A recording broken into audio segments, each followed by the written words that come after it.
Introduction: The Great Emotional Lie. There is a dangerous lie that you have been told your entire life. It's a lie that sounds good, it feels good. It's printed on greeting cards, whispered in movies, and repeated by well-meaning friends every time you face a difficult decision. The lie is this: trust your feelings, follow your heart, listen to your gut. We are taught that our emotions are a sacred compass, a deep, mystical source of inner truth that guides us toward our destiny. We are told that to be authentic, we must honor every feeling that rises up within us. But I'm here to tell you the truth. And the truth is that for 99% of the decisions you face in the modern world, your emotions are not a compass. They are a glitch. If you look at the wreckage of your past, the relationships that imploded, the financial opportunities you missed, the habits you can't seem to break, and the words you wish you could take back, you will find the same culprit at the scene of every crime. You felt something, and you acted on it. You felt angry, so you shouted. You felt tired, so you skipped the gym. You felt insecure, so you checked your partner's phone. You felt anxious, so you procrastinated. You treated a temporary chemical fluctuation in your brain as a command from God, and it cost you. The reality is that your emotional system was never designed for the life you are living today. You are walking around a modern city, holding a smartphone, navigating complex social hierarchies and abstract financial markets, but you were doing it with a brain that was hardwired 2 million years ago on the savannas of Africa. Your gut feelings were designed to keep you from being eaten by a lion or starving to death in a famine. They are survival mechanisms, blunt instruments of fear and aggression. They are not sophisticated tools for navigating a boardroom negotiation, a delicate conversation with your spouse, or a long-term investment strategy. When you receive a rude email from a coworker, your body reacts with the same biological intensity as if a predator were chasing you. Your heart rate spikes, your vision narrows, and your blood fills with cortisol. Your biology is screaming fight or run. But you are sitting in an ergonomic chair in an air-conditioned office. Fighting will get you fired. Running will make you look incompetent. But because you feel the rage, you type out a passive-aggressive reply, hit send, and immediately damage your reputation. That is not your inner truth speaking. That is an outdated software program glitching in a new environment. And this is where most people live their entire lives. They are puppets, and their emotions are the strings.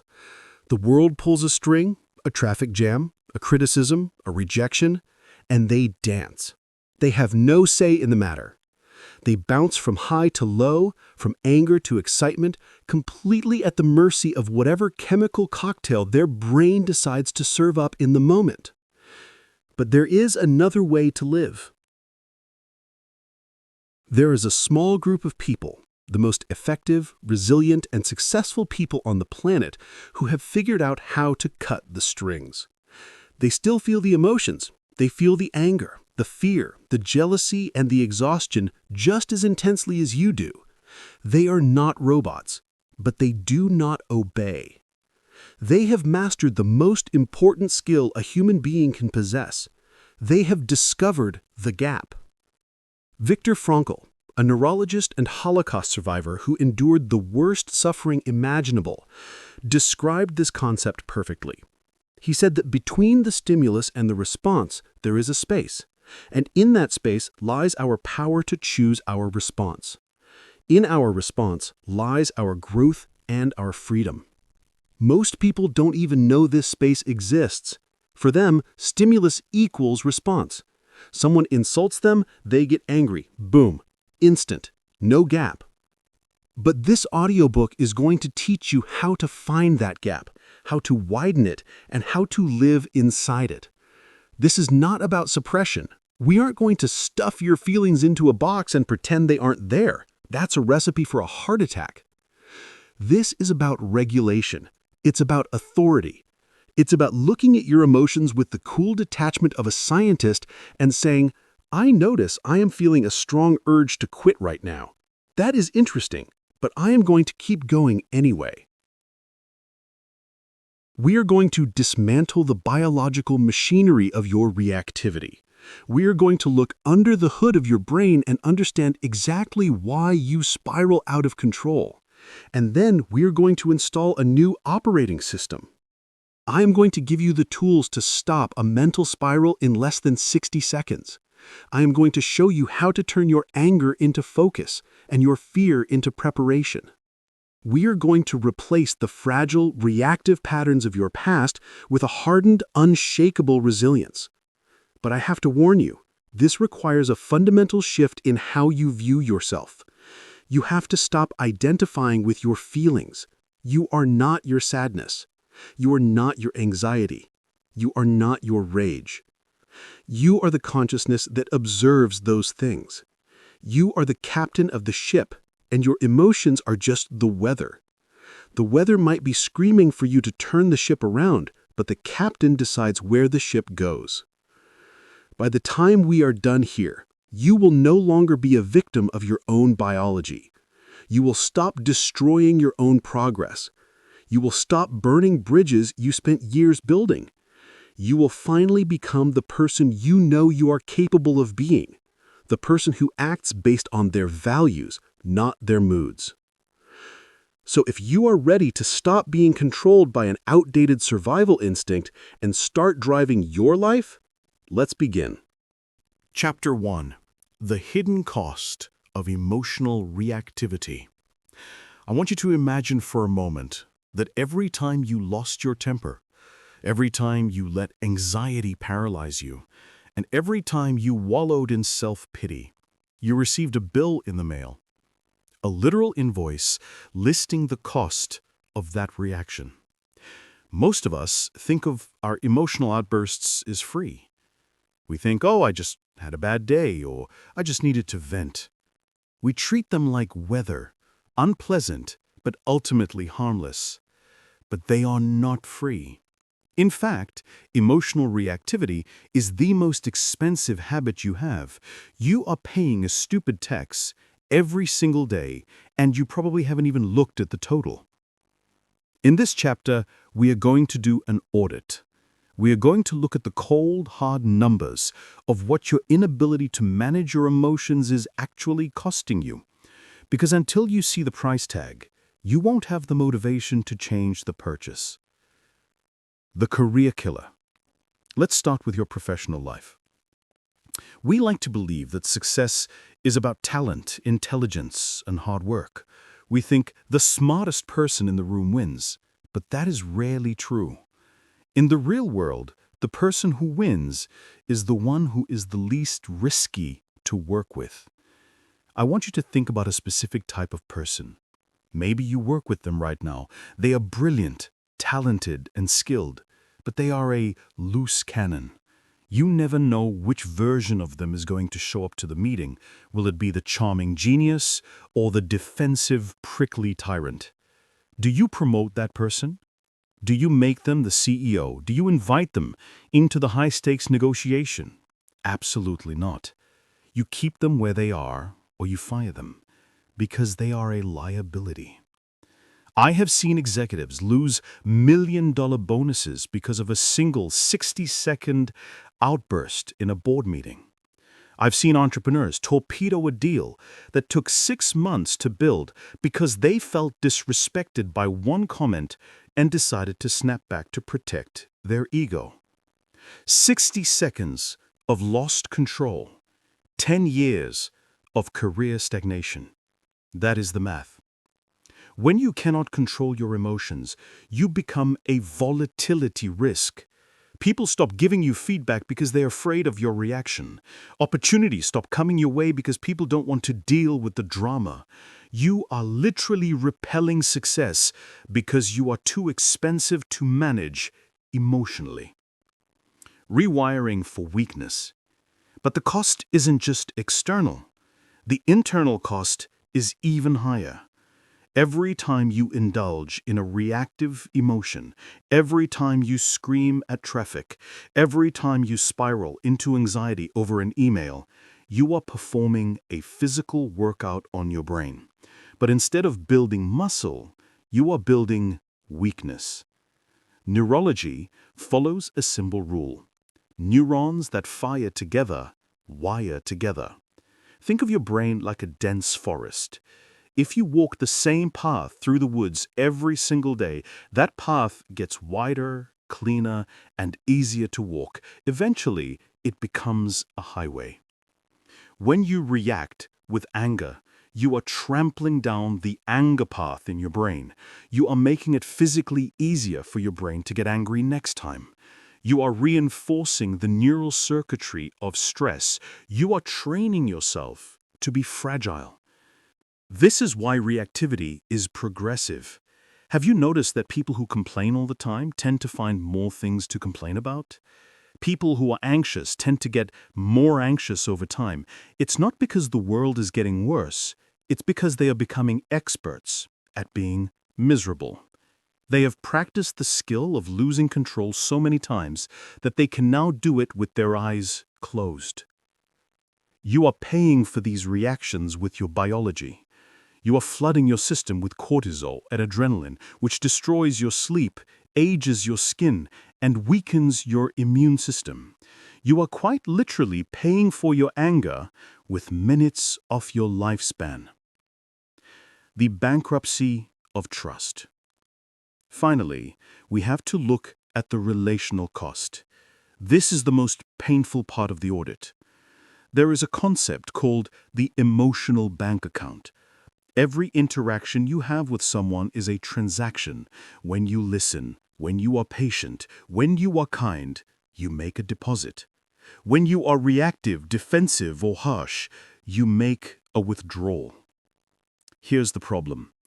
A withdrawal is 10 times more powerful than a deposit. You can spend 5 years building a deep, loving relationship with your partner. You can have 1,000 good days. But if you have one moment where you lose control, where you say the thing you know will hurt them the most just because you want to win the argument, you don't just undo one day, you undo months of trust. And here's the silent killer. People usually won't tell you when you've overdrawn the account. They won't fight you every time. They'll just check out. They stop sharing their real thoughts with you because they don't want to deal with your reaction. They stop being vulnerable. They start walking on eggshells. You might think everything is fine because you're not fighting, but really, they have just put up a wall to protect themselves from your volatility. You end up surrounded by people, yet completely alone, because no one feels safe enough to be real with you. That is the ultimate price of emotional reactivity: isolation. So look at the bill. Look at the promotions you didn't get. Look at the stress that is eating your body. Look at the distance in your relationships. Is it worth it? Is the momentary satisfaction of venting worth the price of your future? I don't think so. And if you're still listening, I know you don't think so either. You are ready to stop paying this tax. But to stop paying it, you have to understand why it's happening. You have to understand that you're not fighting a personality defect, you are fighting millions of years of biology. In the next chapter, we are going to open up the hood of your mind and look at the machine that is driving these reactions. We are going to talk about why your brain is actually designed to sabotage you, and why that's actually good news. Chapter 2. Why your brain is wired to sabotage you. Stop blaming yourself for a moment. Seriously. Stop beating yourself up for being too emotional or weak-willed. The problem isn't your character. The problem is your hardware. You are walking around the 21st century with a brain that hasn't had a significant software update in over 200,000 years. You are trying to run complex, modern applications like corporate strategy, long-term relationship management, and financial discipline on an operating system that was designed for one thing and one thing only: not dying today. To understand why you lose control, you have to understand the machine that is running the show. And the most important part of that machine is a tiny almond-shaped structure deep in the center of your skull called the amygdala.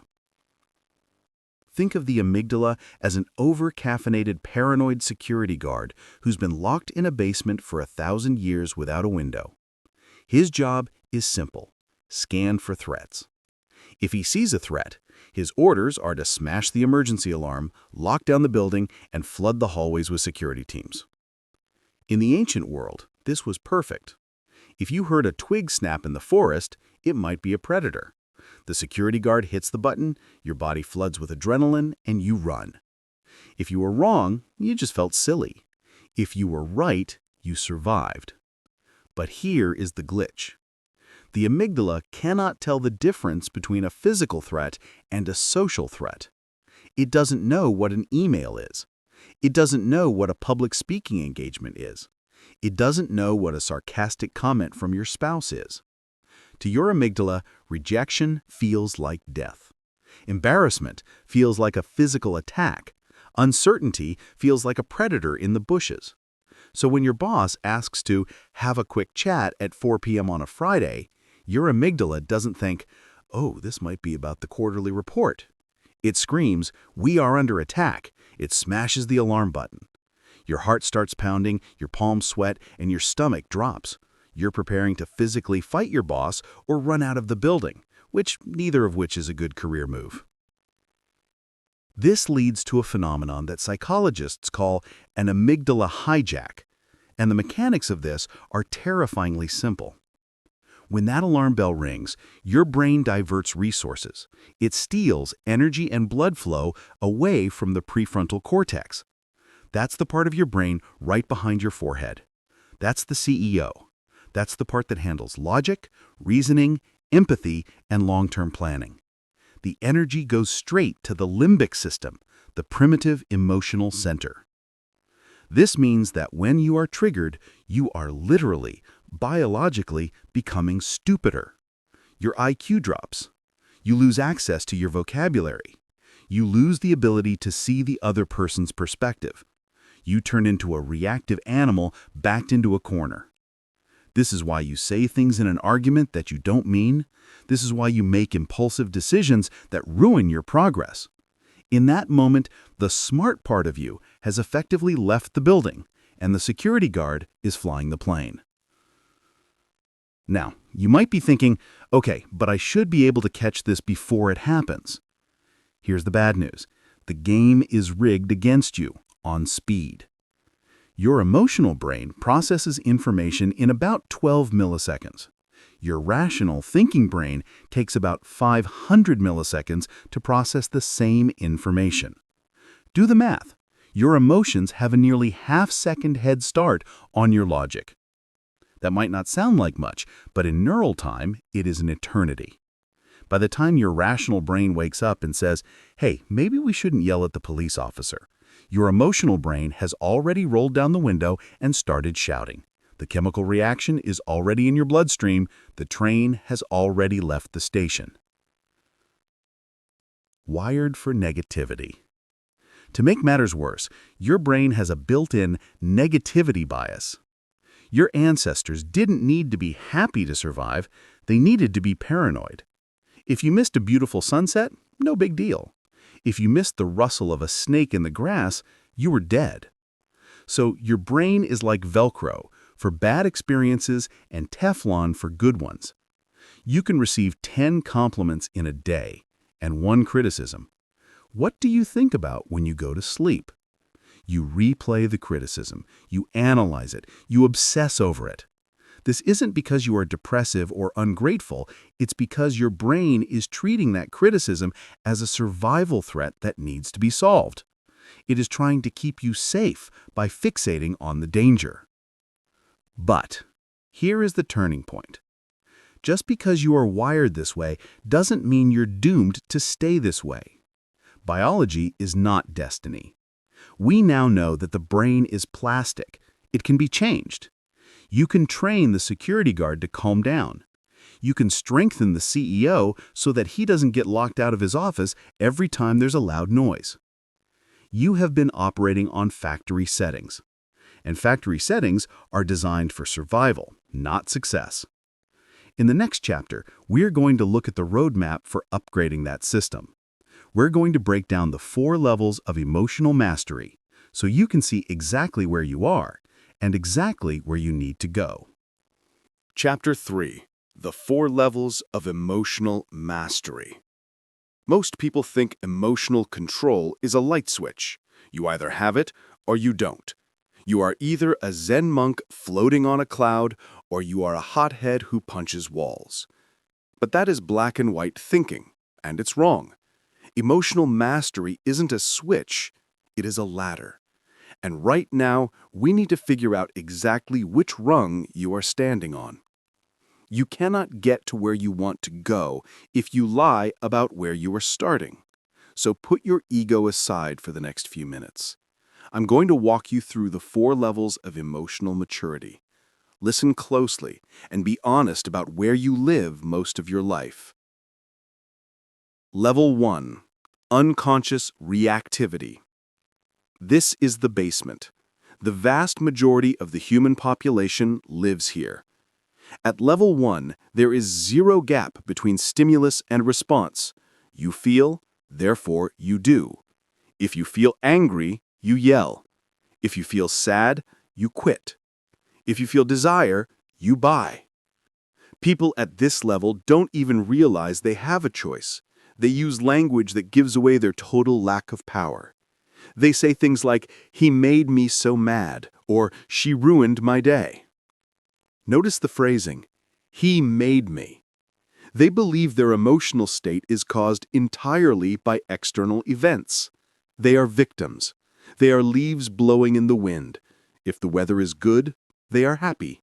If the weather is bad, they are miserable. They take 0 responsibility for their internal world because they genuinely believe they are powerless to change it. If you are at level 1, you are dangerous to yourself and everyone around you because you are completely unpredictable. Level 2. Conscious reactivity. This is the level of frustration. It's actually a step up, but it feels worse. At level 2, you have developed some self-awareness. You know you shouldn't send that angry email. You know you shouldn't eat that entire pizza just because you're stressed. You can see the train wreck coming, but you do it anyway. You have the awareness, but you lack the discipline. You see the gap, but you aren't strong enough to stand in it. This level is characterized by the regret loop. You react, you regret it. You promise to do better, and then you react again. It is exhausting.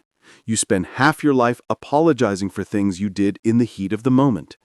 You aren't blind anymore, but you are still out of control. Level 3. Conscious response. Now we are getting somewhere. This is the pivot point. This is where you stop being a child and start being an adult. At level 3, you feel the emotion, maybe even intensely, but you do not act on it. You separate the data from the directive. You think, "I am feeling incredibly defensive right now because my boss criticized my project. My face is hot. I want to argue." And then you make a decision. You take a breath. You realize that arguing will make you look weak.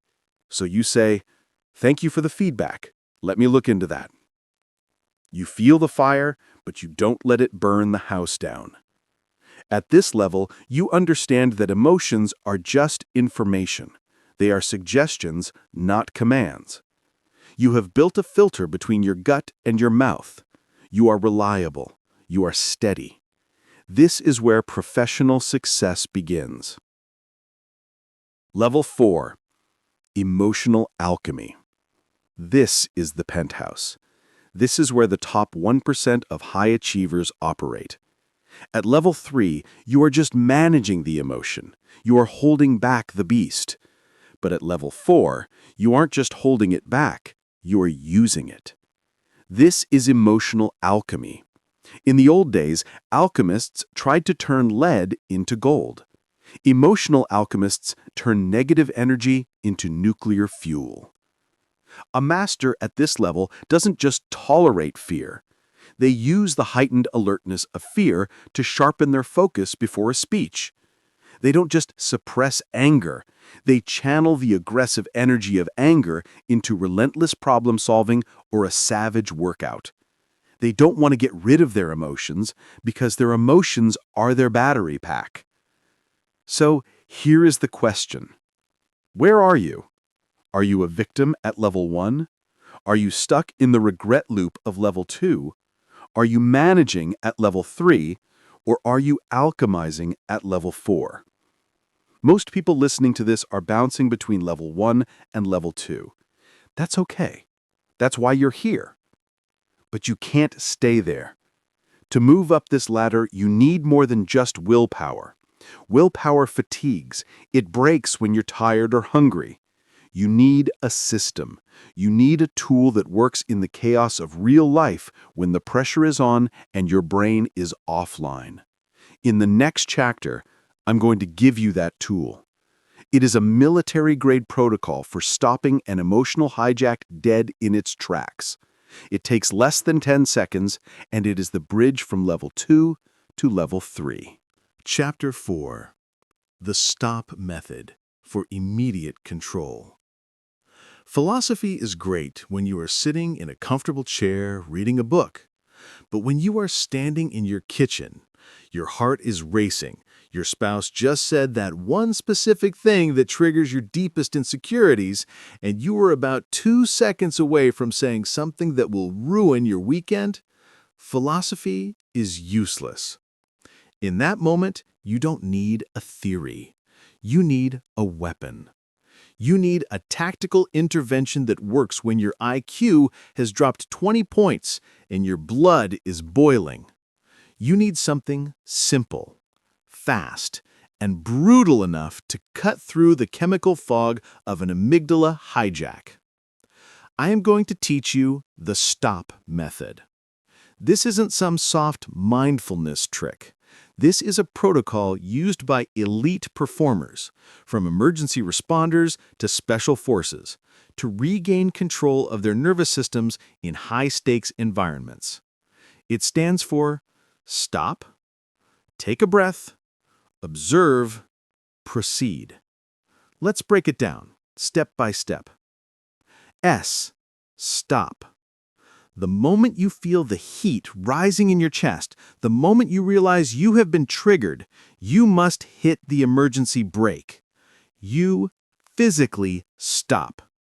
If you are typing, you take your hands off the keyboard. If you are speaking, you shut your mouth mid-sentence. If you are standing, you sit down. If you are walking, you stop moving. This physical cessation is crucial.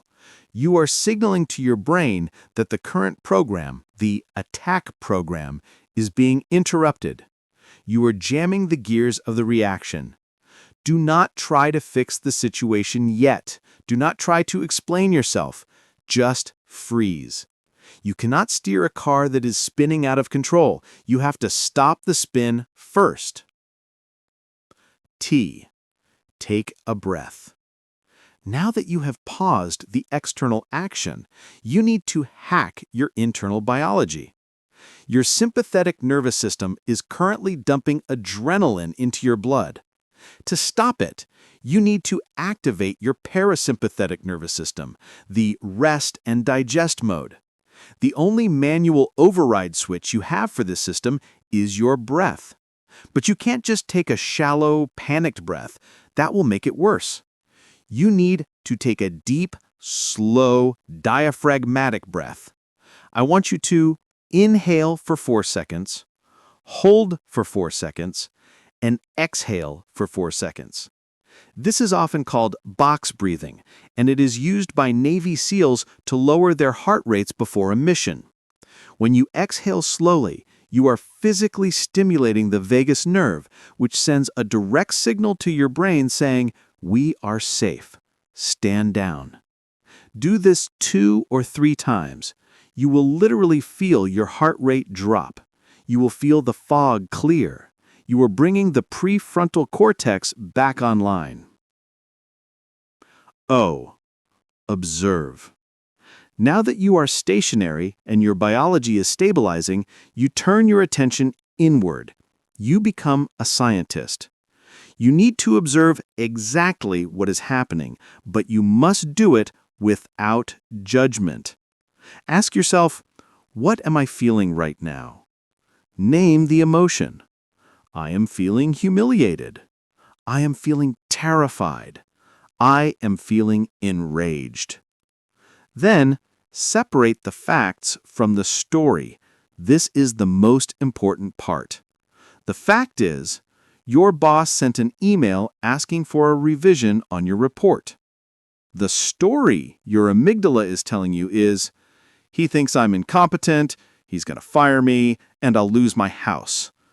The fact is real. The story is a hallucination created by your fear. In the observe phase, you look at the story and say, that is just a thought. It is not necessarily true. You strip the situation down to its raw data. When you look at just the facts, they are rarely as scary as the monster your mind created. P. Proceed.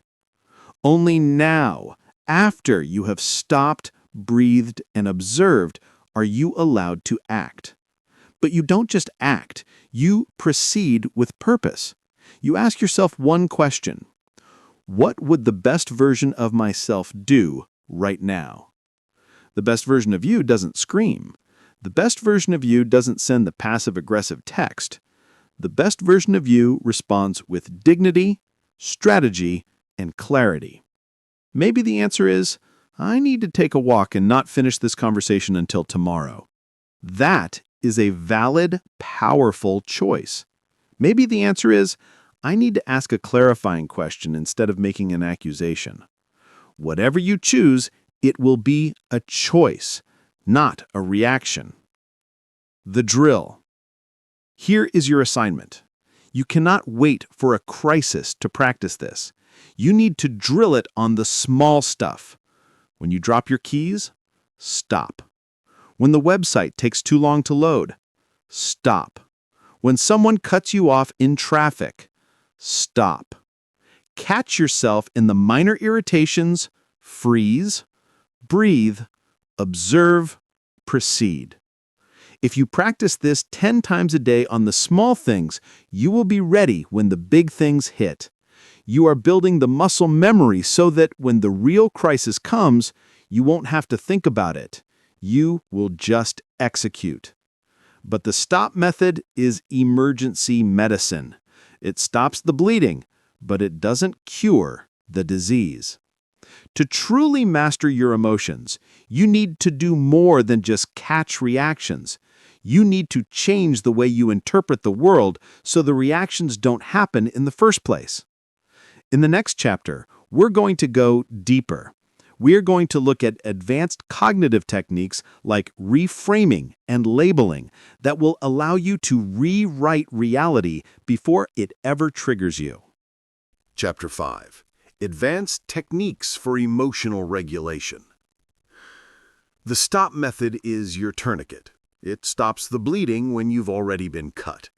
But wouldn't it be better if you didn't get cut in the first place?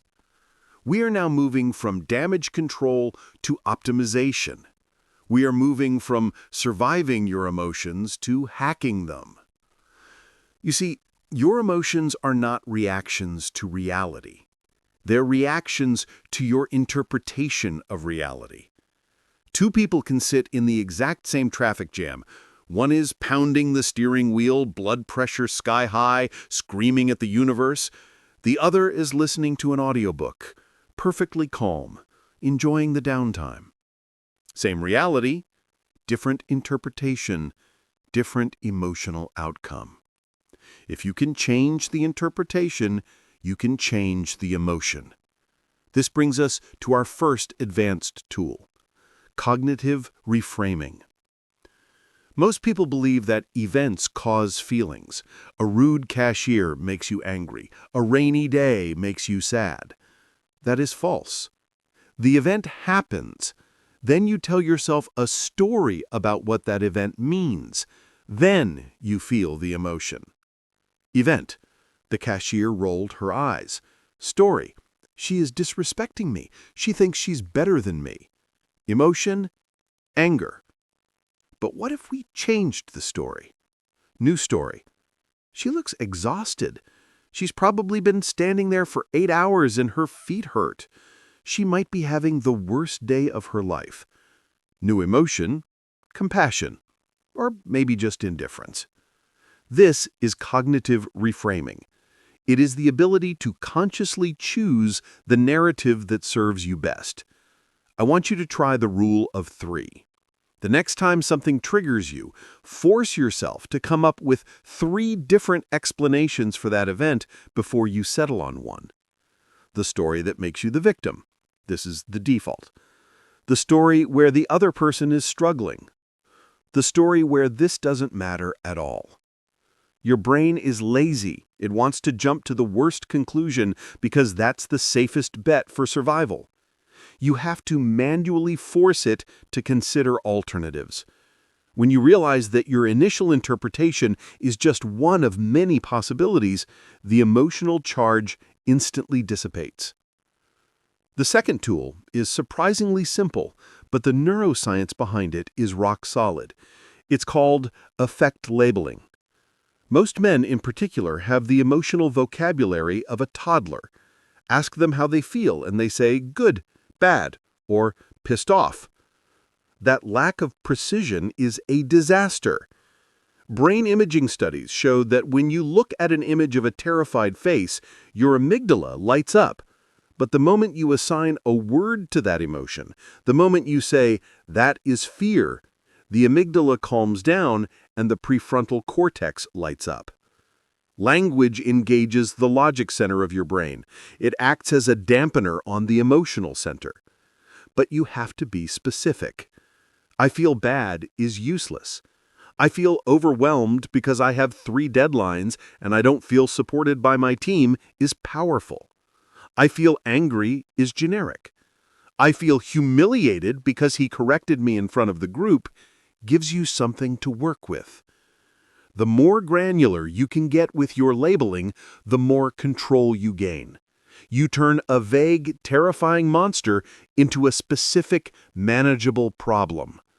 Don't just feel it, name it precisely.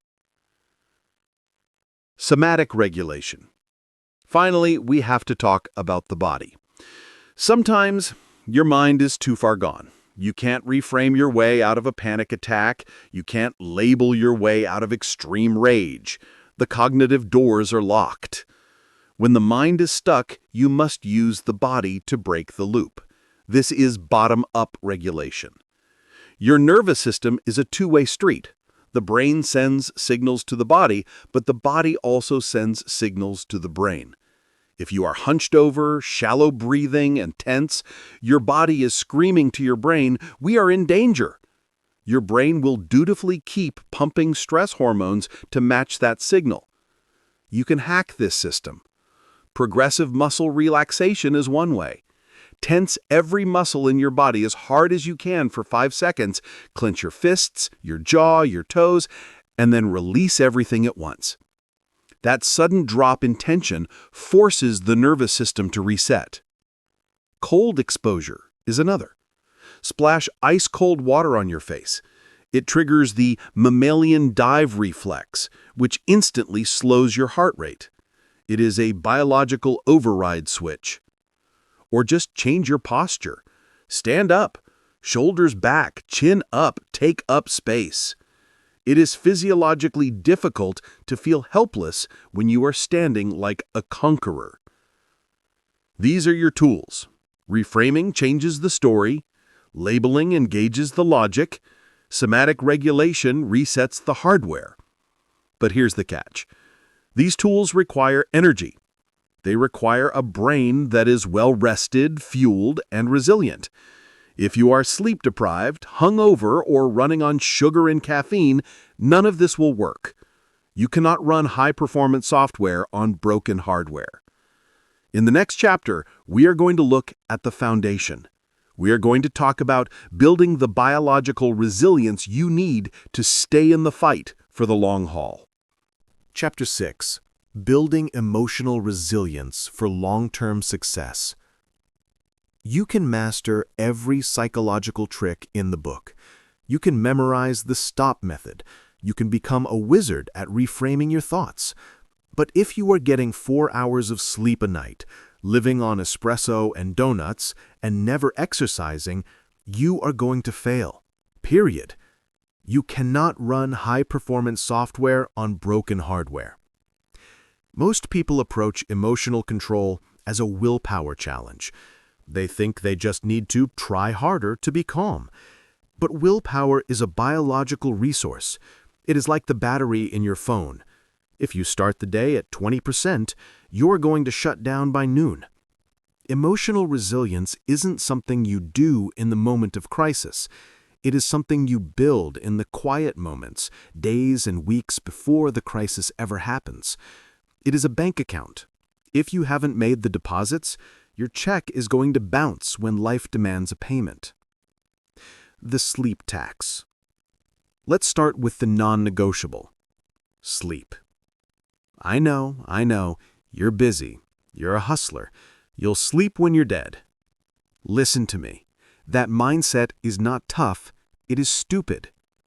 When you are sleep-deprived, your brain disconnects the prefrontal cortex from the amygdala. The connection literally weakens. Studies show that a sleep-deprived brain is 60% more reactive to negative stimuli. That means if you get 5 hours of sleep, the annoying comment from your coworker feels 60% more annoying. The traffic jam feels 60% more frustrating. You are walking around with a raw nerve exposed to the world. You don't have an anger problem. You have a recovery problem. If you want to be an emotional master, you treat sleep like a job requirement. You darken the room. You cool the air. You shut off the screens.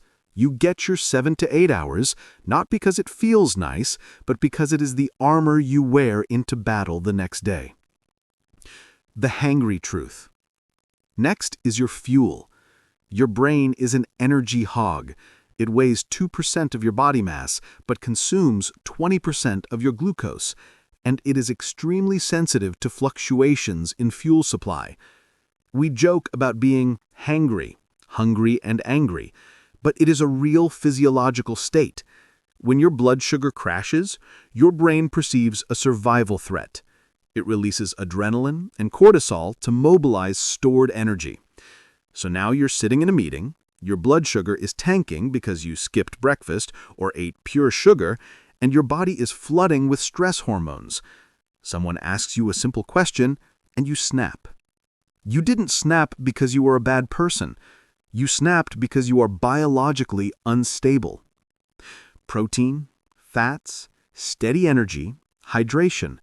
These are not just health tips. These are emotional regulation strategies. You cannot maintain a stable mood on an unstable fuel source. Strategic stress exposure. Now, let's talk about the gym. You don't go to the gym to lift heavy weights because you might encounter a heavy rock on the way to work. You lift weights to make your muscles stronger so that everything feels lighter. You need to do the same for your nervous system. You need to practice being stressed. Most people spend their lives trying to avoid discomfort. They want the temperature perfect, the chair soft, the food instant. As a result, their stress tolerance is pathetic. The slightest inconvenience ruins their day. You need to lean into discomfort on purpose. This is why I advocate for things like cold showers, intense exercise, or public speaking. When you step into a freezing cold shower, your body screams. Your amygdala goes into panic mode. We're dying. Get out. But you stand there. You breathe. You tell your brain, no, we are staying. You are training your nervous system to stay calm in the fire. You are inoculating yourself against stress. Every time you finish a workout you wanted to quit, every time you take the cold plunge, you are widening your window of tolerance. You are telling your brain, I can handle high levels of sensation without freaking out. So when the real stress hits, when the deal falls through or the crisis happens, your brain says, oh, I know this feeling. We've been here before. We don't need to panic, we just need to work. Cognitive flexibility.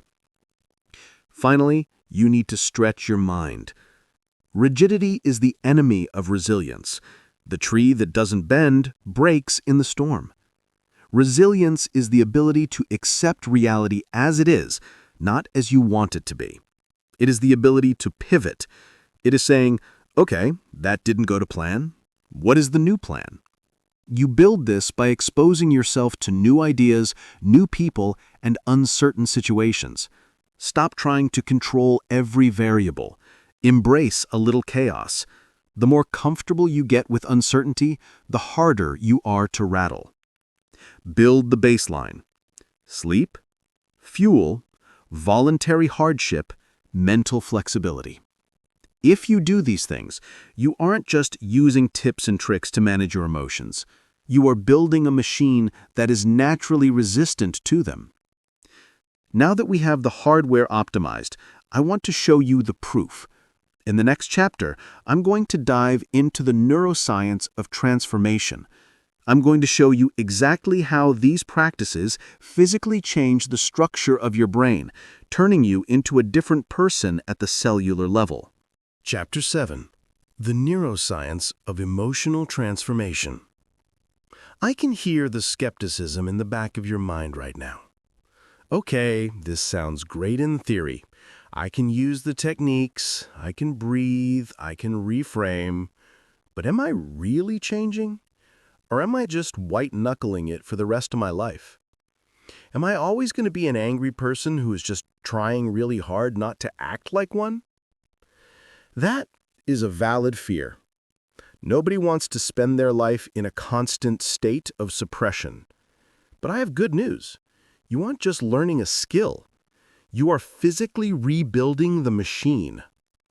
For a long time, scientists believed that once you hit adulthood, your brain was set in concrete. If you were anxious at 25, you'd be anxious at 75. We thought the hardware was fixed. We were wrong. Dead wrong. We now know that the brain is plastic. It is constantly rewiring itself based on what you do, what you think, and what you feel. This is called neuroplasticity, and it is the most important scientific discovery for your personal development. The construction crew in your skull. Every time you have a thought, a specific pattern of neurons fires. It's like a group of friends holding hands. The first time you do something, like using the STOP method instead of screaming, it's difficult. It's like hacking a path through a dense jungle with a machete. It takes effort. It's slow. You might get lost. But if you do it again the next day, the grass is trampled down. It becomes a trail. If you do it for a year, that trail becomes a paved highway. The neurons have physically thickened their connections. The electrical signals travel faster and with less resistance. At the same time, the old path, the scream and shout path, starts to grow over. The weeds come back. The connections weaken. This is not a metaphor. If we put you in an MRI machine before and after 6 months of emotional training, we would see physical differences in your brain structure. We would see your prefrontal cortex, the rational CEO, getting thicker and denser. It literally gets bigger, like a muscle that has been lifting weights. And we would see your amygdala, the paranoid security guard, actually shrinking. It becomes less reactive. It stops sounding the alarm for every minor inconvenience. You aren't just managing your anger. You are becoming a person who biologically produces less of it. Quieting the monkey mind. There is another part of your brain we need to talk about. It's called the default mode network. This is the network that turns on when you aren't doing anything specific. It's the wandering mind. It's what keeps you awake at 2 a.m. thinking about the embarrassing thing you said 5 years ago. It's the voice that worries about the future and regrets the past. For people with low emotional control, the default mode network is a torture chamber. It is loud, negative, and chaotic. But when you practice emotional regulation, when you practice mindfulness, breathing, and reframing, you start to deactivate this network. You turn down the volume knob on the static. You know those people who seem unnaturally calm? The ones who can sit in silence without fidgeting? The ones who don't seem to be constantly fighting a war inside their own heads? It's not magic. They have simply trained their default mode network to be quiet. They have rewired their baseline state from anxious chatter to alert presence. The infection of emotion. There is one more piece of neuroscience you need to understand, and it explains why your environment matters so much. Mirror neurons. These are specialized neurons that fire both when you perform an action and when you watch someone else perform it. If I smile, the smiling neurons in your brain fire. If I wince in pain, the pain neurons in your brain fire. This is the biological basis of empathy, but it is also a vulnerability. It means that emotions are contagious. Literally, they are a social virus. If you spend all your time around people who are reactive, cynical, and dramatic, your brain is constantly practicing those patterns. You are passively rehearsing their bad habits. Your mirror neurons are firing in sync with their chaos, strengthening those pathways in your own head. You cannot be an emotional master if you are swimming in a sewer of reactivity. This is why you feel exhausted after hanging out with your negative friend. Your brain has been running a marathon of stress simulation just by being near them. On the flip side, this is why leadership is so powerful. When you stay calm in a crisis, you aren't just helping yourself. You are broadcasting a calm signal to everyone in the room.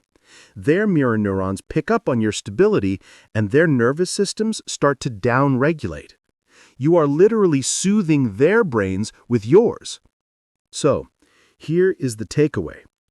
Every single time you choose the gap, every time you take the breath, every time you choose the better response, you are not just solving the immediate problem.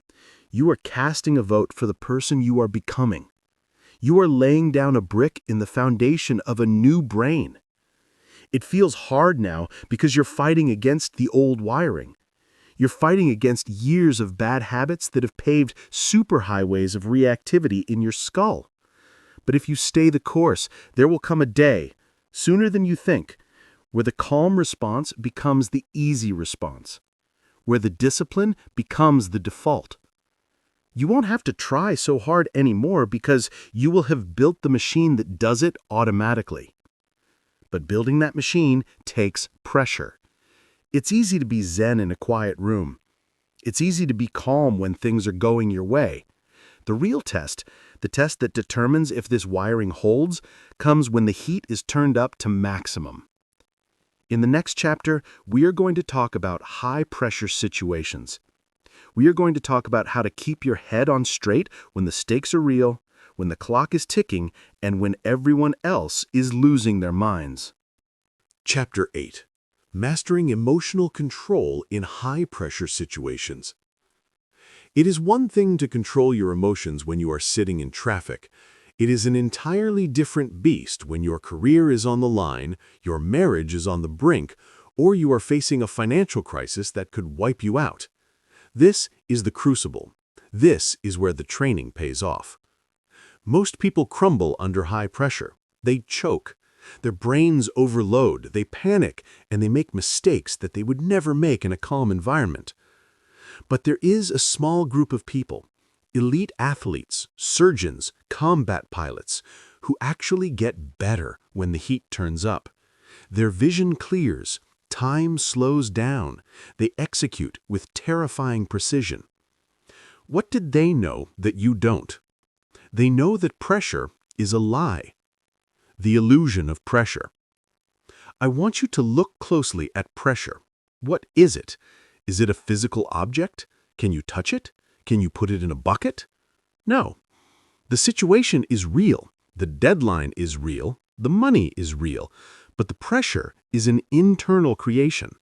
It is a story you are telling yourself about what will happen if you fail. Pressure is what happens when your brain perceives the demands of a situation as exceeding your ability to cope with them. It is a gap between what I have to do and what I think I can do. The first step to mastering high-stakes environments is to reframe the narrative. When an amateur feels their heart racing before a big moment, they think, I'm nervous, I'm afraid, something is wrong. When a professional feels that exact same physical sensation, the elevated heart rate, the sweaty palms, they interpret it completely differently. They think, I am ready. My body is mobilizing energy for the fight. This is excitement. They don't try to calm down. They don't try to suppress the energy. They ride it. They reframe threat into challenge. A threat is something that happens to you. It makes you contract. It makes you defensive. A challenge is something you rise to. It makes you expand. It makes you sharp. The next time you are facing a high-stakes moment, do not tell yourself, I have to survive this. Tell yourself, I get to show what I can do. It sounds like a subtle shift, but biologically, it changes everything. Process over outcome. The biggest killer of performance under pressure is time traveling. When you choke, it's usually because your mind has left the present moment and traveled into the future. You are worrying about the outcome. What if I mess this up? What will my boss say? What if I lose the money? You cannot perform in the present if your mind is living in the future. You are splitting your attention. You are trying to do the task and manage the consequences of the task at the same time. No human has enough bandwidth for that. The elite performer has a singular obsession, the process. They don't care about the scoreboard. They don't care about the medal. They care about the next immediate step. If you are writing a critical proposal, don't think about winning the client. Think about writing the best possible sentence, then the next sentence, then the next sentence. If you are in a heated argument with your spouse, don't think about whether you're going to get divorced. Think about listening to the next word they say. Think about keeping your tone level for the next 10 seconds. Collapse your world down to the immediate now. When you focus on the process, the pressure disappears because the process is manageable. You can't control the result, but you can always control the next step. The pre-mortem. Finally, if you want to be immune to pressure, you need to stare into the abyss before you get there. Anxiety thrives on the unknown. It feeds on the monster in the closet. What if the worst happens? Well, what if it does? The Stoics called this premeditatio malorum, the premeditation of evils. In modern business, we call it a pre-mortem.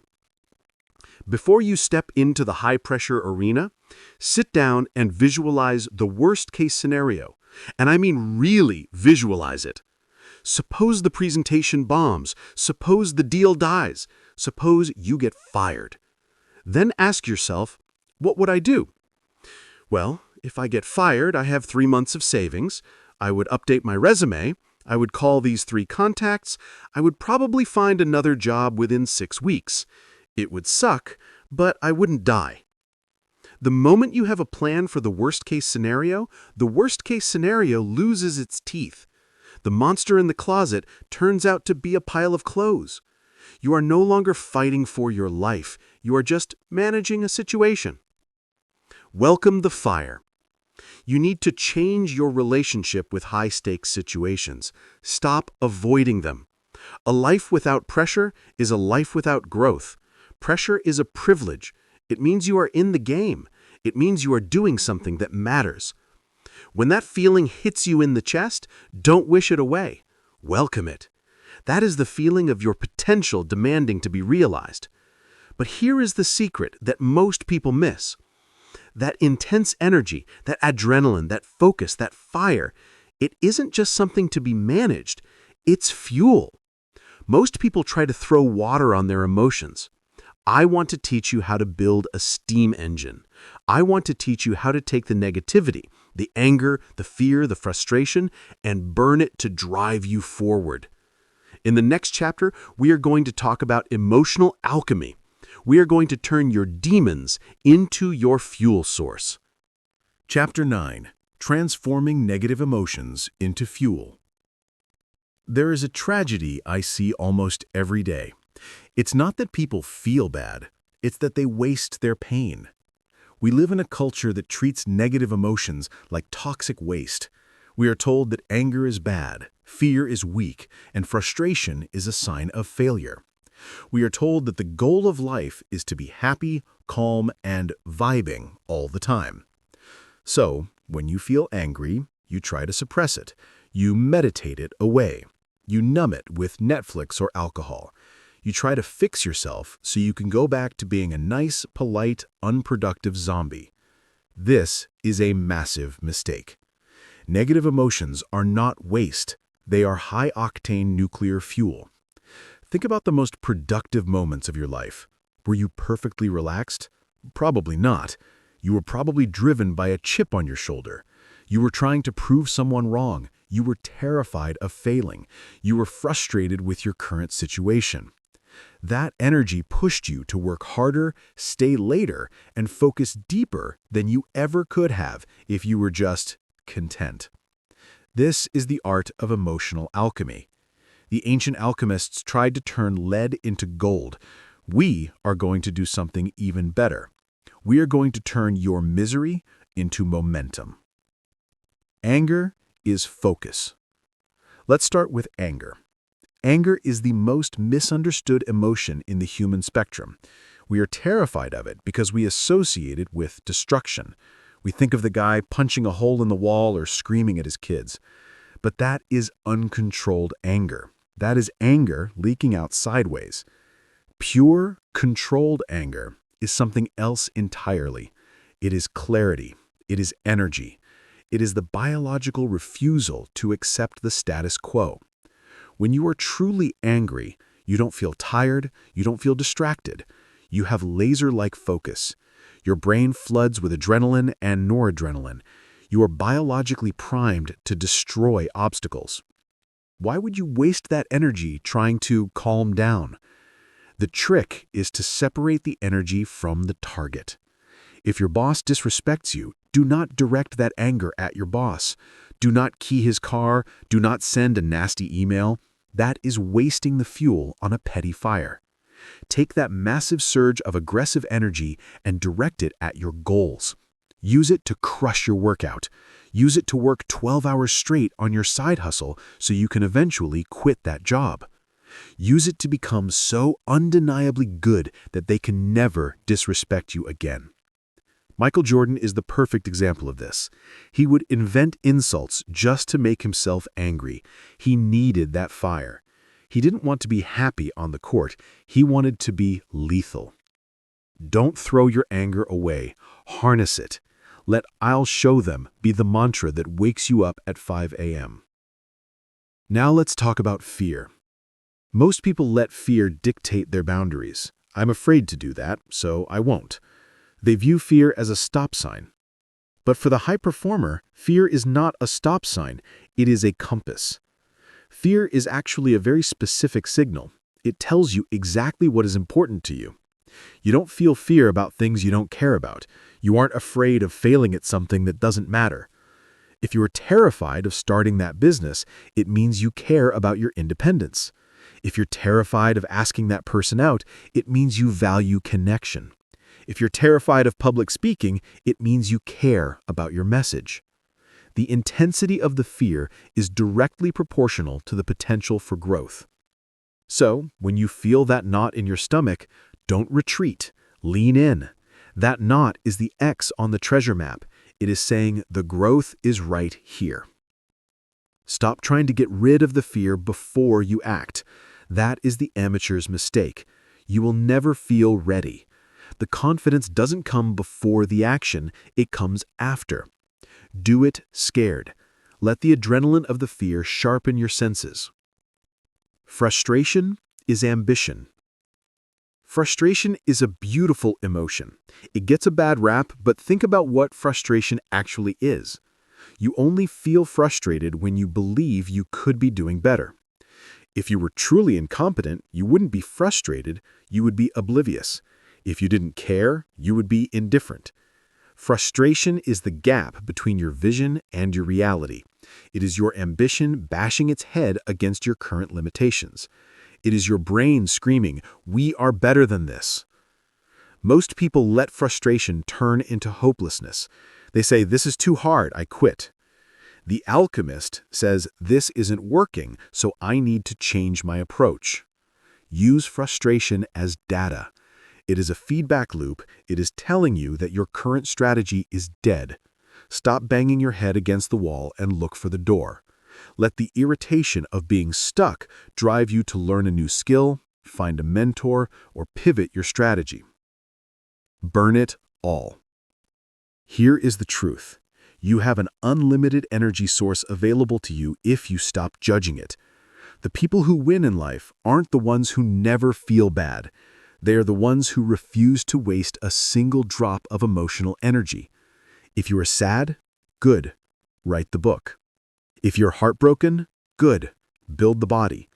If you're angry, good, build the empire.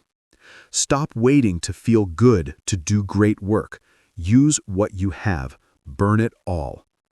When you start doing this, when you realize that even your darkest emotions can be used to build your brightest future, you develop a different kind of swagger. You stop walking on eggshells. You develop a deep, quiet certainty that no matter what life throws at you, you can handle it.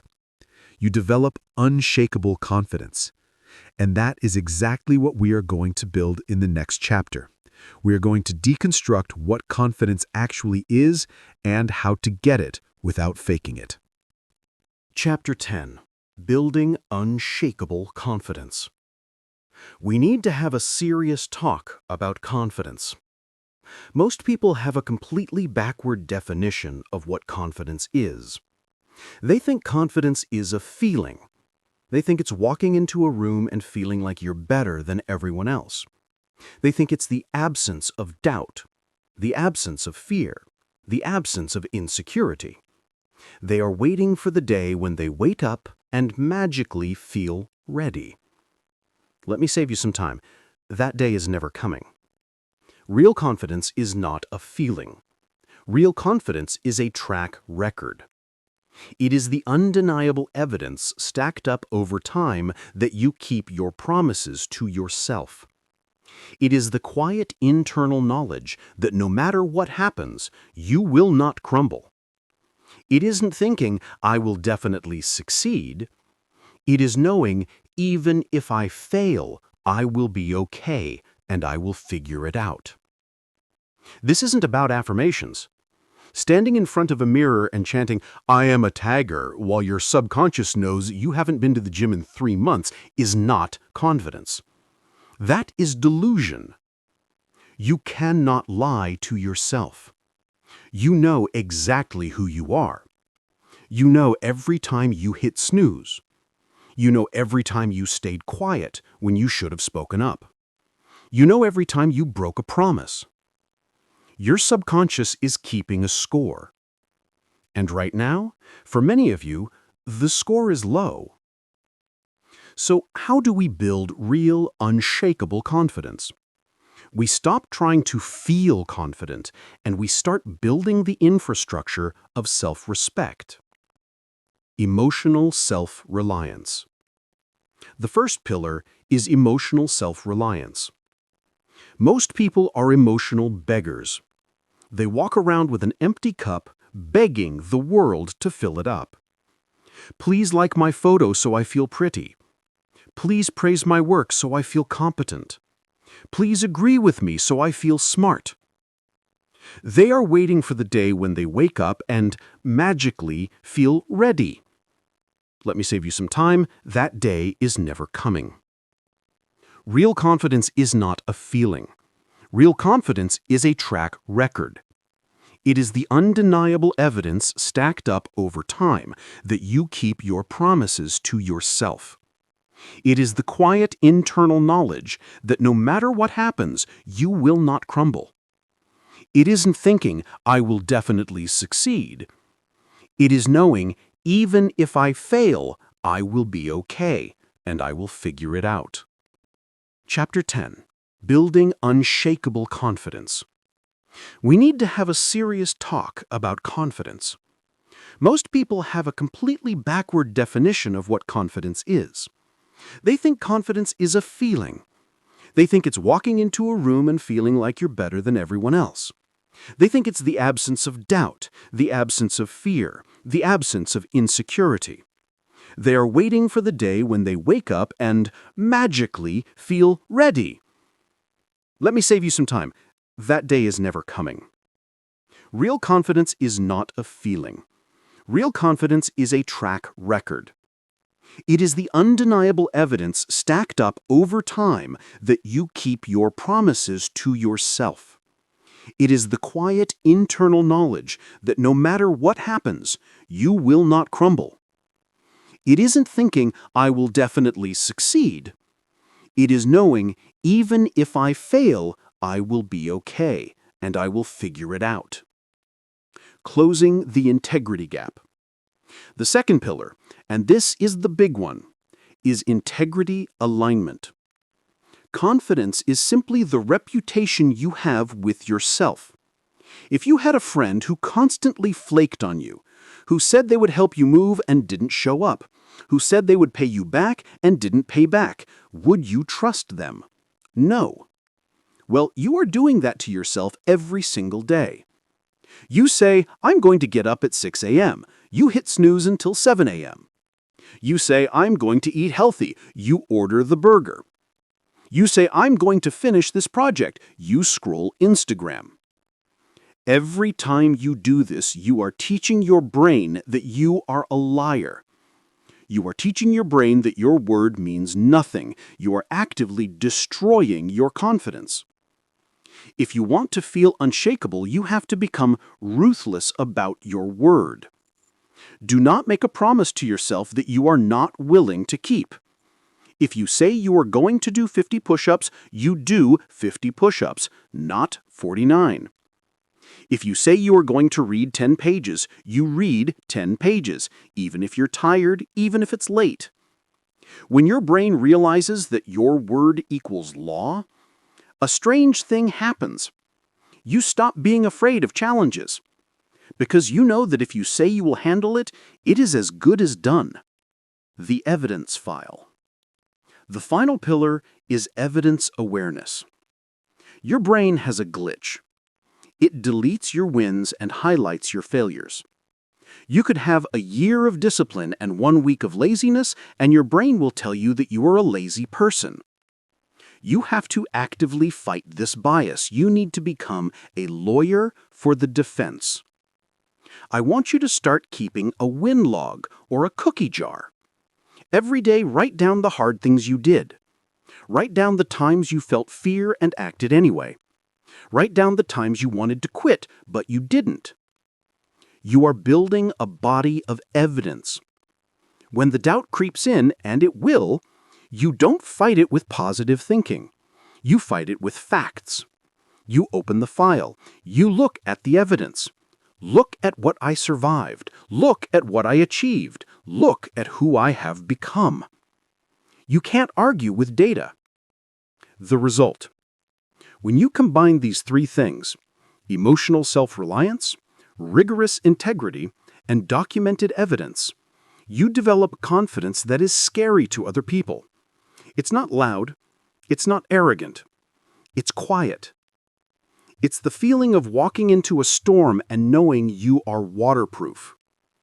You realize that the worst thing that can happen is an emotion, fear, embarrassment, grief, and you realize, I have the tools to handle those emotions.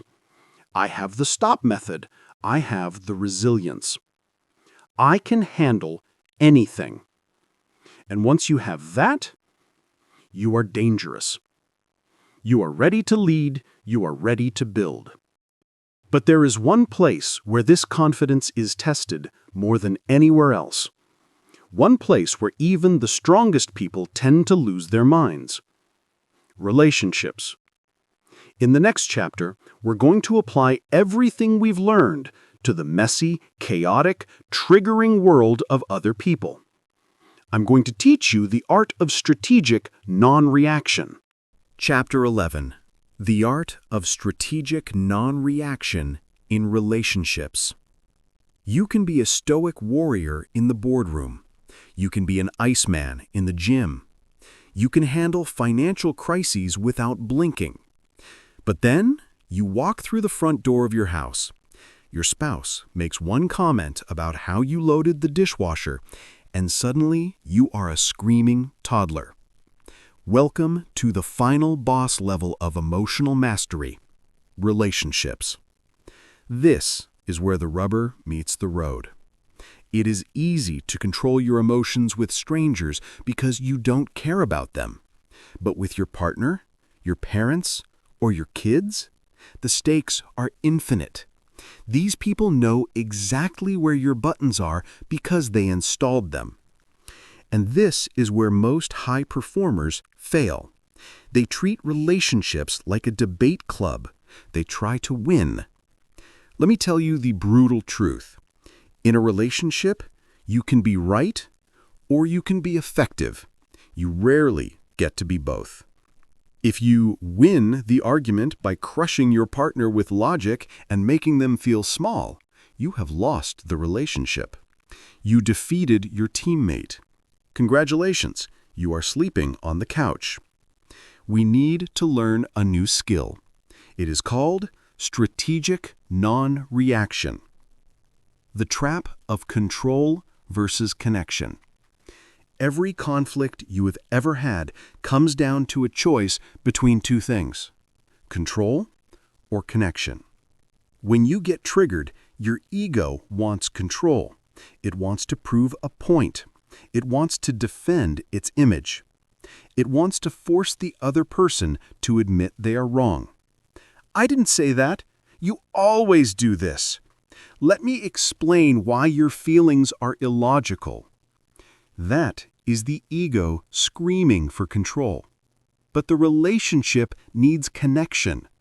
Connection requires safety. It requires listening. It requires you to put your sword down even when you know you are factually correct.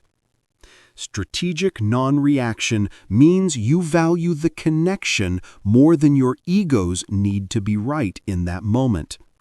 It means when they launch an emotional grenade at you, you don't catch it.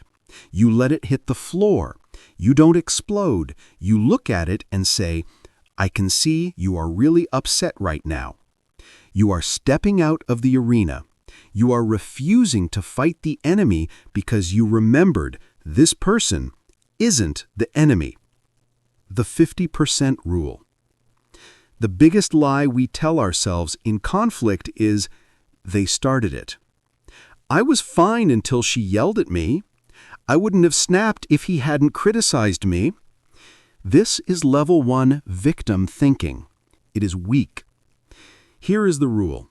You are 100% responsible for your 50% of the interaction. A relationship dynamic is like a game of ping pong. They hit the ball, the trigger. If you hit it back, the reaction. The game continues. The velocity increases. The spin gets nastier. But what happens if they hit the ball and you just put your paddle down? The game ends. You have the power to stop any argument at any moment simply by refusing to return the serve. If they yell and you lower your voice, the dynamic changes.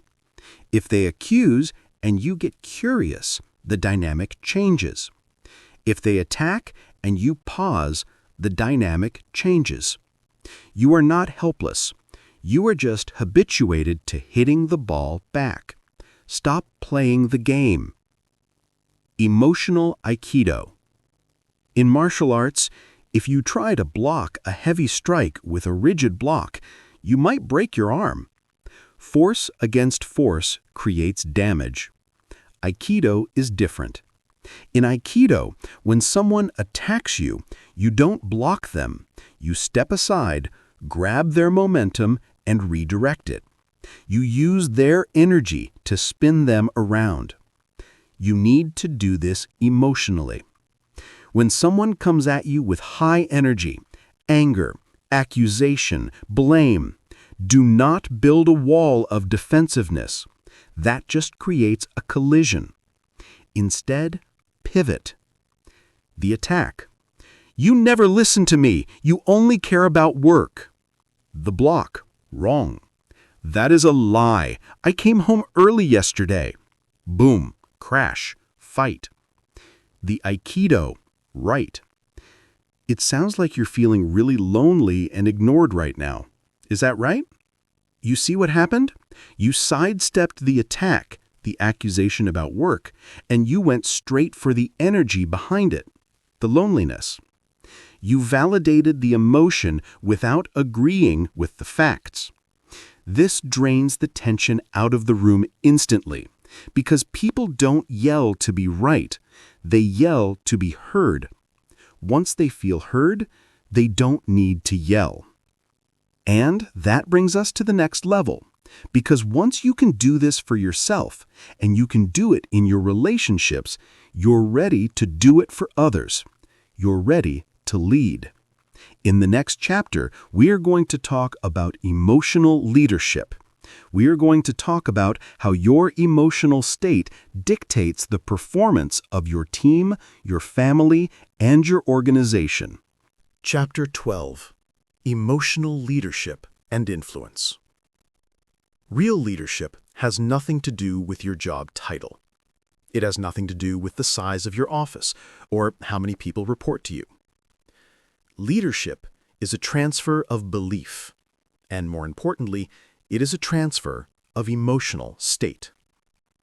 If you are a CEO, a parent, a coach, or a manager, you need to understand one terrifying fact. Your nervous system is broadcasting a signal to everyone around you 24 hours a day.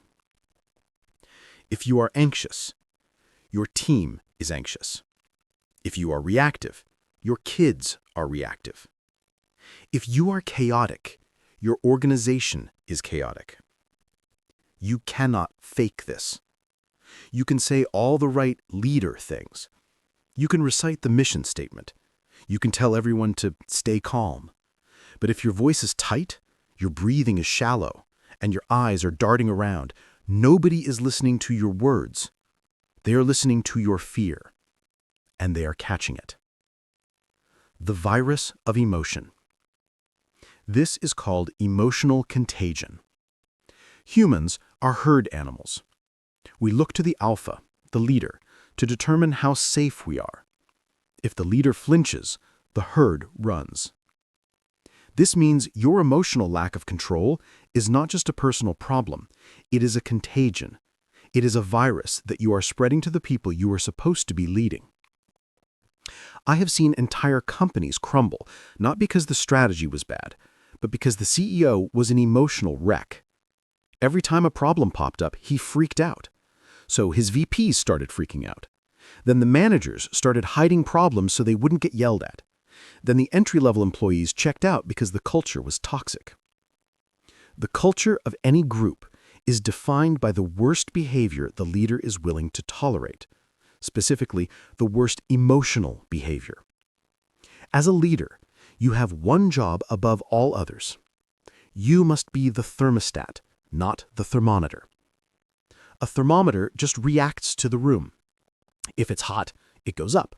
If it's cold, it goes down. Most leaders are thermometers. They walk into a stressful meeting and they get stressed. A thermostat sets the temperature. It doesn't care what the room is doing. If the room is boiling over with panic, the thermostat kicks on the AC. It regulates the environment. You need to walk into a room full of chaos and bring the calm. You need to walk into a room full of apathy and bring the energy. You are the regulator. Now, let's talk about how you handle failure, because this is where your emotional mastery determines the future of your team. Google did a massive study to figure out what made their best teams successful. It wasn't IQ. It wasn't resources. It was psychological safety. Psychological safety means I can make a mistake, admit it, and not get my head bitten off. If you are an emotionally reactive leader, you destroy psychological safety instantly. Imagine an employee makes a $10,000 mistake. They come to tell you. If you explode, if you shame them, yell at them, or roll your eyes, you have just taught them a very dangerous lesson. Do not tell the boss the truth. Next time they make a mistake, they will hide it. And that hidden mistake will grow until it becomes $1 million disaster. Your anger didn't fix the problem. It blinded you to future problems. The emotionally master leader looks at the mistake and suppresses the urge to lash out. They get curious. They ask, okay, what happened? What part of the process failed? How do we prevent this next time? They attack the process, not the person. They keep the channel of truth open. Conflict transformation. Finally, we have to look at conflict. Most weak leaders avoid conflict. They want everyone to just get along. They let resentment fester because they are afraid of the emotional discomfort of a hard conversation. Strong leaders do not avoid conflict. They run toward it. But they run toward it without armor. When two people on your team are fighting, or two of your kids are screaming, your job is not to scream louder. Your job is to be the emotional grounding rod. You absorb the lightning strike and send it into the earth safely. You sit them down. You keep your voice low. You force them to listen to each other. You refuse to let the emotional temperature rise above a certain point. Because you are calm, they have to calm down to meet you. You are using your mirror neurons to hack theirs. This is exhausting work. It is much harder than just yelling, "Shut up!" But it is the only way to build a high-performance team. The mirror. Here is the hard truth. If your team is stressed, look in the mirror. If your kids are out of control, look in the mirror. If your culture is toxic, look in the mirror. You are the source. You cannot demand behavior from others that you cannot demonstrate yourself. You cannot ask them to be resilient if you crumble. You cannot ask them to be patient if you snap. Your people are watching you. They're watching how you handle the bad news. They are watching what you do when the plan fails. They are downloading your operating system. Make sure it's one worth copying. Now, we have covered the mindset, the tools, and the leadership applications. But knowing this stuff isn't enough. You need to live it. You need to automate it so that you don't have to think about it every single day. In the next chapter, we are going to build your personal emotional operating system. We are going to design the daily habits and environments that make emotional mastery your default setting. Chapter 13. Creating your personal emotional operating system. You have the tools now. You understand the neuroscience. You know the stop method. You know how to reframe. But here's the problem. You are lazy. I don't mean that as an insult. I mean it biologically. Your brain is designed to conserve energy. It defaults to the path of least resistance. If you rely on remembering to use these tools in the heat of the moment, you will fail. If you rely on willpower to stay calm when you are tired, hungry, and stressed, you will fail. Amateurs rely on willpower. Professionals rely on systems. You need to stop treating emotional control as a random effort and start treating it like an operating system. You need to install a set of protocols that run in the background of your life, automatically keeping you regulated so you don't have to fight so hard to stay sane.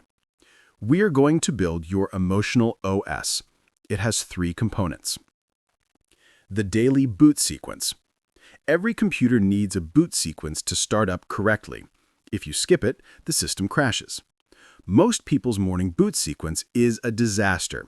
The alarm goes off, they immediately grab their phone, they scroll through social media, they check their work email. Before they have even gotten out of bed, they have downloaded other people's anxiety, other people's agendas, and other people's outrage directly into their brains.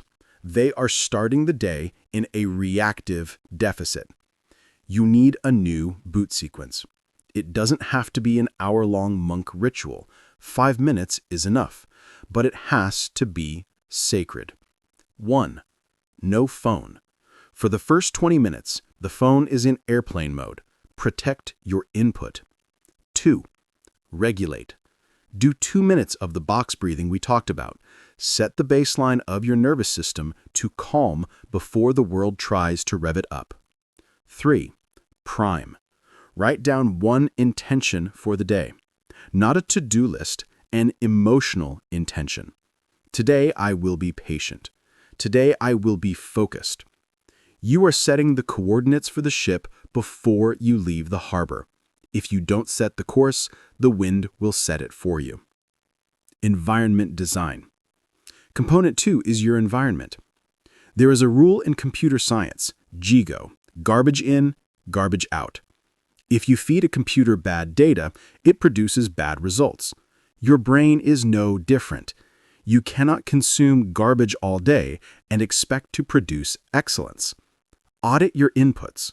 Look at the news you watch. Is it informing you, or is it designed to make you angry so you keep watching? Look at your social media feed.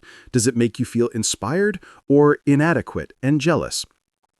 Look at the people you text. Do they drain you or charge you? If you are constantly consuming outrage, fear, and drama, your amygdala is getting a constant workout. You are keeping it inflamed. You are voluntarily poisoning your own water supply. Unfollow, mute, delete. Turn off the notifications. You need to curate your environment to support peace. If your physical space is a mess, your mind will be a mess. Clutter creates cognitive load. It is a constant, low-level stress signal. Clean your desk. Clean your car. Make it easy for your brain to be calm. Trigger mapping. Component 3 is the code.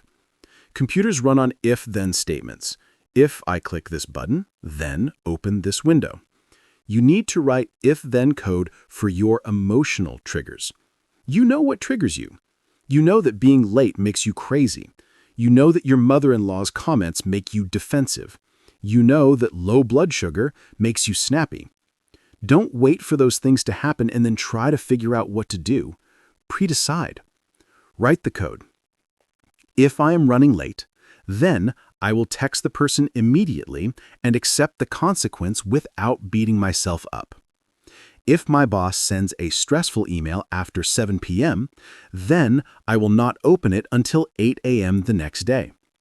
If I feel the urge to interrupt my spouse, then I will take a sip of water to force myself to pause. When you pre-decide, you remove the emotional variable. You don't have to think, you just execute the code. This is how you automate mastery. You stop relying on how you feel, and you start relying on what you have designed. Build the system. Protect your morning. Curate your inputs. Code your responses. Because eventually, the system will be tested.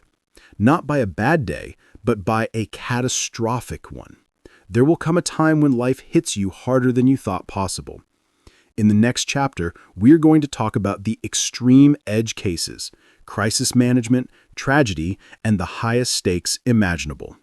This is where your system either saves you or breaks. Chapter 14. Advanced Applications in High-Stakes Environments. We have reached the deep water. Everything we have talked about so far, the breathing, the reframing, the morning routines, is training. It's the boot camp. But boot camp is not war. There will come a time when the universe tests you. I'm not talking about a rude email or a bad traffic jam. I'm talking about the moments that divide your life into before and after. The diagnosis, the lawsuit, the market crash that wipes out your portfolio in an hour, the betrayal by a partner, the moment you are standing in a hospital waiting room or sitting across from a lawyer or staring at a bank balance that says zero. In these moments, emotional mastery is not a nice to have. It is the difference between survival and ruin. High-stakes environments act like a magnifying glass. If you have a crack in your emotional armor, the pressure will find it, and it will tear you apart. But if you are solid, this is where you separate yourself from 99% of the human race. Crisis management. Becoming the external brain. Let's talk about crisis. When a crisis hits, real danger, real loss, human beings default to the herd instinct. They panic. Their amygdalas scream so loud that their prefrontal cortexes shut down completely. They literally cannot think. They run around like headless chickens, making the situation worse. In a crisis, the world needs one thing: an external prefrontal cortex. That is you. Your job in a crisis is to do the thinking that everyone else is too terrified to do. You have to borrow their brains and pilot them to safety.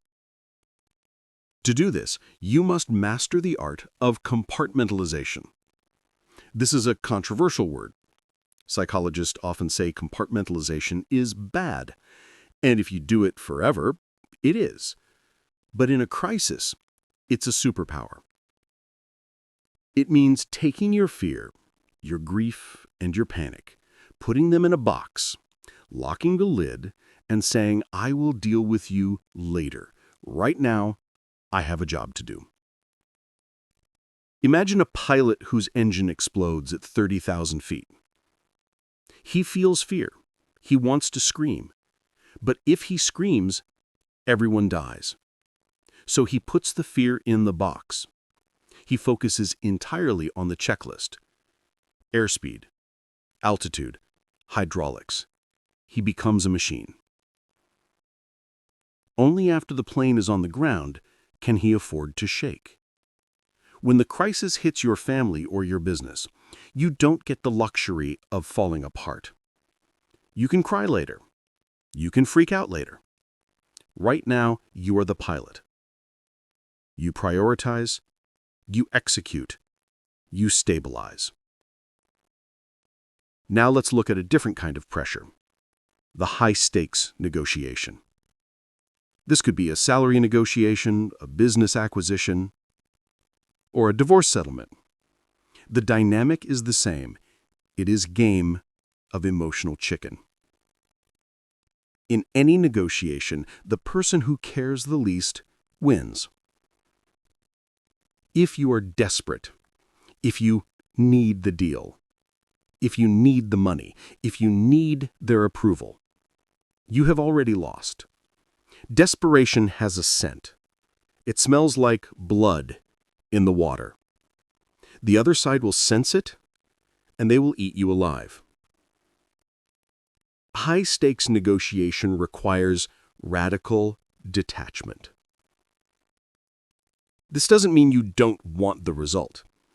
It means you are not attached to it emotionally. You have to be willing to walk away from the table. You have to be willing to lose the deal rather than take a bad one. When you sit down at that table, you must visualize yourself walking away without the prize and being completely okay with it. You have to make peace with the worst-case scenario before you open your mouth. When you do this, you remove their leverage. You can look them in the eye and say no with total calm. You're not bluffing. You're just grounded. There is nothing more intimidating than a person who clearly doesn't need you. That emotional vacuum draws them in. They start bidding against themselves to keep you at the table. Your lack of emotion becomes your strongest leverage. Finally, we have to talk about the two biggest imposters, success and failure. We think of failure as the test, and it is. Failure triggers shame. It triggers the urge to quit. It tells you that you are worthless. But success is also a test, and it is often a harder one. Success triggers arrogance. It triggers complacency. It triggers the belief that you are invincible. I have seen more people destroyed by success than by failure. They get a big win, their ego swells up, they stop doing the basics. They stop listening to feedback, and then they drive the car off the cliff. High-stakes mastery means treating success and failure exactly the same way. As data points. Rudyard Kipling wrote about this in his poem, If. He said, if you can meet with triumph and disaster and treat those two imposters just the same way, then you are a man. When you fail, do not let it enter your heart. Do not let it define your identity. It is just an event. When you succeed, do not let it enter your head. Do not let it inflate your ego. It is just an event. You must remain the eye of the hurricane. The storm spins around you. Sometimes it's a storm of money and applause. Sometimes it's a storm of debris and hate. But the center does not move. You stay on the path. You keep the routine. You keep the discipline. This is the ultimate level of the game. It's not just about not yelling when you're mad. It's about not losing your soul when you win and not losing your mind when you lose. If you can do this, you become anti-fragile. You become someone who cannot be broken by circumstances. And when you live this way for a year, 5 years, 10 years, something magical happens. You start to see a return on investment that is almost impossible to calculate. In the final chapter, we are going to talk about the compound effect. We are going to look at what your life looks like 10 years from now if you commit to this path today. Conclusion. The end of the beginning. We have arrived at the end of this audio experience. But do not mistake this for the finish line. This is simply the starting gun. You now possess the knowledge that separates the top 1% of performers from the rest of the herd. You understand the biology of your own brain. You have the stop method in your pocket. You know how to reframe, how to regulate, and how to lead. But knowledge without action is just trivia. Knowing how to do a push-up doesn't build muscle. Knowing how to control your emotions doesn't make you emotionally intelligent. Only doing it does. And I need to be honest with you about what happens next. You are going to fail. In the next 24 hours or the next week, you are going to lose your temper. You are going to get hijacked. You are going to slide back into old habits, forget to breathe, and say something stupid. When that happens, you will face the most critical choice of this entire journey. The amateur will say, "See, I can't do it. This doesn't work. I'm just an angry person." They will use one failure as an excuse to quit the game. The master will say, "Interesting. I missed that one. Why? Was I tired? Was I hungry? Did I miss the early warning signs? The master treats failure as data. The master resets. Do not try to be perfect. Perfect is fragile. Be resilient. When you fall off the wagon, and you will, do not spend 3 days beating yourself up. That is just another form of emotional indulgence. That is just your ego wanting to be the center of attention again. Just get back on immediately. The next breath is a new opportunity. The next interaction is a blank slate. You are rewriting decades of programming. It is going to be messy. It is going to be uncomfortable. You will feel like you are faking it sometimes. You will feel like you are biting your tongue so hard it bleeds. Good. That is the feeling of growth. That is the feeling of the old weak version of you dying and the new strong version of you being born. I want you to remember one thing when it gets hard. You are fighting for your freedom. A person who cannot control their emotions is a slave. They are a slave to their environment. They are a slave to other people's behavior. They are a slave to their own biology. Anyone can walk up to them, push a button, and control them. Do not be a slave. Be the captain. Be the thermostat. Be the alchemist. The next time you feel that fire rising in your chest, I want you to smile, because you know a secret that nobody else in the room knows. You know that the fire isn't there to burn you. It's there to be used. The gap is open. Step into it. Your new life begins right now. Listen to me closely. You just consumed 2 hours of high-level strategy. Most people will listen to this, nod their heads, feel motivated for 5 minutes, and then go right back to being a slave to their emotions. Don't be most people. Information without execution is just noise. If you're serious about becoming the master of your own mind, I want you to prove it. First, hit the subscribe button. Not to do me a favor, but to signal to your own brain that you are committed to this level of growth. Curate your feed. Make this channel part of your environment. Second, I want you to go to the comments right now and type one phrase. I am in control. Make that public declaration. And finally, if you're ready to take the next step in rebuilding your mindset, click the video on your screen right now. It's the perfect follow-up to what you just learned. The tools are in your hands. The rest is up to you. Get to work.